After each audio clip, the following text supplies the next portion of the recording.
All right, Aquarius. So you pulled a card from Lay Vampire that's been showing up a lot lately for me. Ancient, ancestry, Egypt, and magical inheritance. And then from Chakra Wisdom, you pull forgiveness. Now, ancient. The reason why this card has significance for me is because my husband and I are just recently talking about doing a video here on the channel where we're going to be partnering up with National Geographic's next gen DNA testing and getting really deep into, our genetic history. And what we love about the National Geographic one is they go a little bit deeper than what you would see in like 23andMe and Ancestry DNA. This has the potential here to show us like real deep ancestral roots. And I'm loving that this is showing up for you. But when you're looking at it with forgiveness, it may be a need here for you to get a deeper understanding of who you are and where you come from so that you can forgive family members. Ancient is talking about the family connection and getting a greater knowledge of yourself and how you connect with family members. And again, with forgiveness, it's one of those situations where the quote for this card talks about you don't truly forgive other people, you forgive yourselves for having judged them. But it does talk about in the inspiration how, there may be a need here for you to like focus on your intention and not on the pain when it comes to needing to do some family healing. But it's almost like the way that you're going to be able to do that is by getting a greater knowledge of yourself. So, definitely with ancient showing up, I will say for Aquarius, if you are looking at doing any kind of DNA testing where you get to look back at how your ancestors migrated from sub-Saharan Africa into the different continents, definitely do your research when it comes to these DNA testing kits. But this is also good too when it comes to doing some meditating and tapping into, that ancestral energy and seeing, and what's funny is, I don't know why this popped into my head, but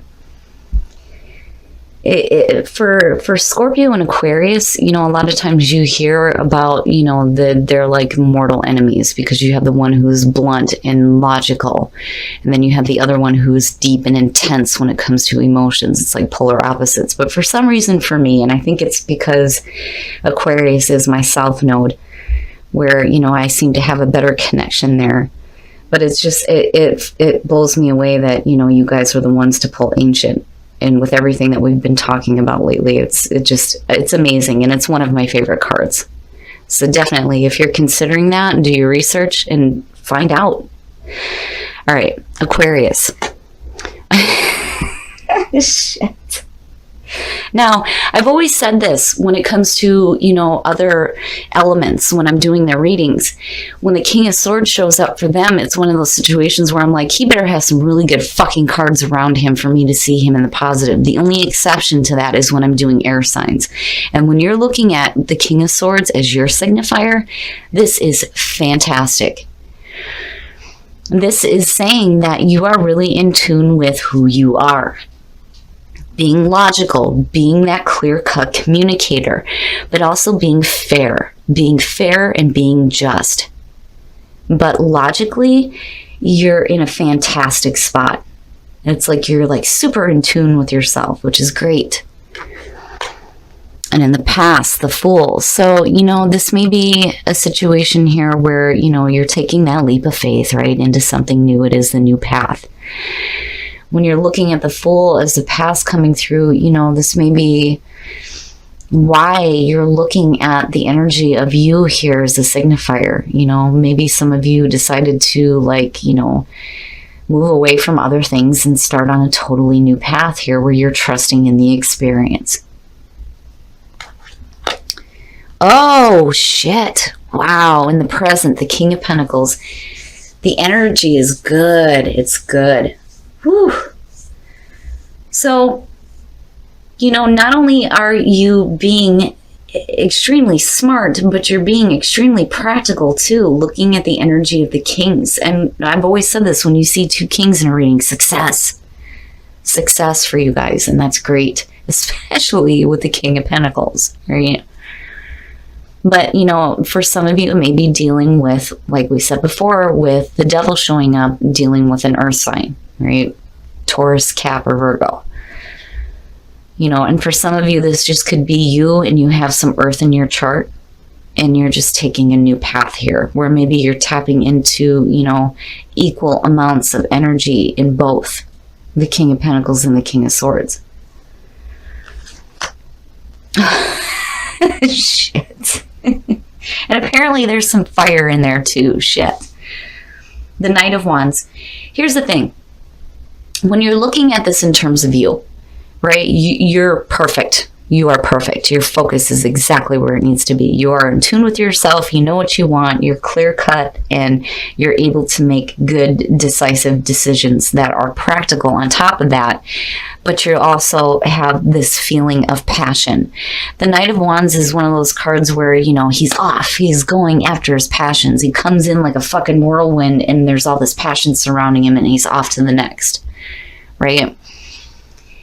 And it's good to see in terms of like messages coming through, and then when I see the Knight of Wands too, I think of traveling. And that's funny. It's funny because I've always said when Mercury goes retrograde, it's one of those things where there seems to be people traveling a lot, doing a lot of traveling. But overall, you look great. You look fantastic. You may be dealing with a couple of different people. And you could just be dealing with one person, but the energy surrounding it looks really good. Oh, your best path to follow. And what's funny is that that's typical of Aquarius anyway. When it comes to the way that you communicate, it's basically saying don't hold back. You say what you need to say. The Seven of Wands very much is about using your voice. I've always said that this card is, I'm not taking any more shit. This is how I feel. This is where I stand. This is what I think. If you have people that are opposing your viewpoints, that's just tough shit. I really do feel like Spirit is saying you need to speak up. Don't ever let yourself be silenced. Even if somebody doesn't agree with your own viewpoints, to hell with that. You have the right to say how you feel and what you think. But I'm not seeing anything bad, yeah, you could be dealing with somebody who's coming through that, maybe like, well, wait a minute here, what about this, that, and the other thing, and you're just like, no. Like, I know. Like, I understand the situation, and I'm going to tell you about it, I just kind of worry looking at that and looking at forgiveness. You know what I mean? But then at the same time, you can't back down either. Oh, in your environment. Okay, here's the thing. If you are dealing with another person, and again, when you're looking at the devil, it could be a situation here where you may be dealing with, again, an earth sign. That may be coming through with a lot of passion, but I think you need to stay true to who you are, right? And make sure that they understand, look, this is me, right? When you're looking at the Two of Cups in your environment, for me, this is more so about the bonding relationship. It's a really good relationship, but for me, it does have the feeling of like love. And I say that because when you look at the Two of Cups, these people are so absorbed in each other that nothing else in the world exists. They're sharing their feelings, their emotions, they're sharing everything. Everything's being reciprocated. And for you, it could be a need here for you to take a leap of faith into a new relationship that may be really passionate. But then again, when you're looking at the devil, it's one of those things where, yeah, it could just be signaling that this may be a cap for some of you. And it could be a situation here where you just need to let go of the things that may be, like holding you down. And it may just be a situation here where you just need to use your voice, Oh, your hopes and your fears, the Nine of Swords. Ew. Aquarius. When you're looking at, first of all, when you're looking at your hopes and your fears, this has the potential to manifest. Okay, it doesn't necessarily mean that it's going to manifest. It manifests based on how much focus you put on it. And when you're looking at the Nine of Swords, this is feelings of regret, mental anguish and suffering, and bad thinking, bad negative thinking. It's all the mental shit that you do to yourself. You know, and maybe that's what you need to release yourself from. Bad thinking. Especially when it comes to, you know, a relationship. You know, it's almost like, you know, the Fool is there, but it's almost like, are you really, you know, fully taking that leap, right? Or are you like hesitant about it? You know, and looking at, you know, what's happening though, it's like, looking at the Seven of Wands, and then, you know, it's funny because the Page of Cups flipping the way it did, you know, this could just be, you know, you needing to voice the way that you feel, which is definitely, you know, something that is not typical for Aquarius, right? It's not that, you know, you're like purposely hiding emotions or anything like that. It's just, if you're having difficult thoughts surrounding a relationship, it's like time to speak up about it, I think. And, you know, that may help like alleviate what is going on mentally. But, you know, again, it's just something that's there. It's there. There's an acknowledgement, but, you know, it only fully manifests into reality, again, based on, you know, how much focus you're going to put on this. But I'm like, why are you thinking so negatively about another person? You know, and it could be family issues, right? And the need to forgive. Oh, and then the outcome, the Seven of Swords. Ew, man, the Seven of Wands and the Seven of Swords, when you're talking about using your voice, it's like you don't. The Seven of Swords too is one of those cards where, you know, I don't, in this deck, I don't see it as like sneaky, deceptive shit. You know, I just think it's, you know, not really speaking. And then the other thing too is, you know, if you let your thoughts get the best of you when it comes to, you know, relationships and like maybe needing to repair them, right? It's almost like you get to a point here where you don't. It's like you don't. And maybe you do. Maybe you do need to start speaking up, especially if, you know, and then the other thing that I'm hearing is like somebody interfering in a relationship, which could be causing like some mental distress where, you know, maybe you're not wanting to speak up because you're not wanting to like cause problems. It's almost like, because, you know, when you're looking at the relationship, right, and again, if you're dealing with, you know, an earth sign, it's like,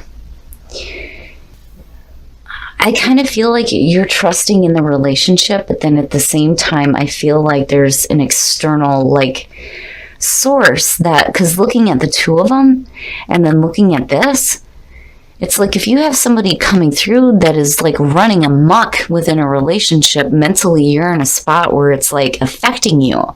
But are you going to speak up about it, or are you going to be silent about it? And I do feel like that for some of you, you know, this whole situation is saying that when you're looking at it here, you need to speak up. You know, you got to speak up. You know, I'm not seeing anything like horribly wrong within the relationship, you know, but it's just that I think you have, I think you have somebody that's like running amok within the relationship, and you're like, ugh, you know, and it's mentally just driving you nuts, and you want to say something about it, but you eventually don't. You know, and Spirit is trying to tell you, fuck that, say what you need to say, right?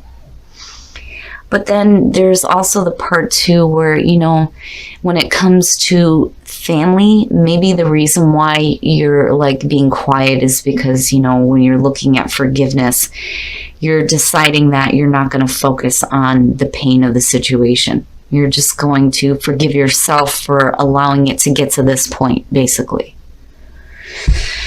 All right, we're going to take a look at the soul trees to see what else is going on for you guys. But I think that the full looking at you in the middle and in the relationship, and then seeing the King of Pentacles, and again, with it being a general reading, this could be male or female. The reason why the King of Swords is showing up for your signifier is because for me, I see that as Aquarius. It doesn't matter whether it's male or female. To me, it's just saying you very much know how you think and how you feel about this situation. I think that you have faith and trust within the relationship. It's just that there may be, an outside meddling source is what I feel like, just looking at these two. But I do think that you need to be true to who you are, and screw all that, say what you need to say, right?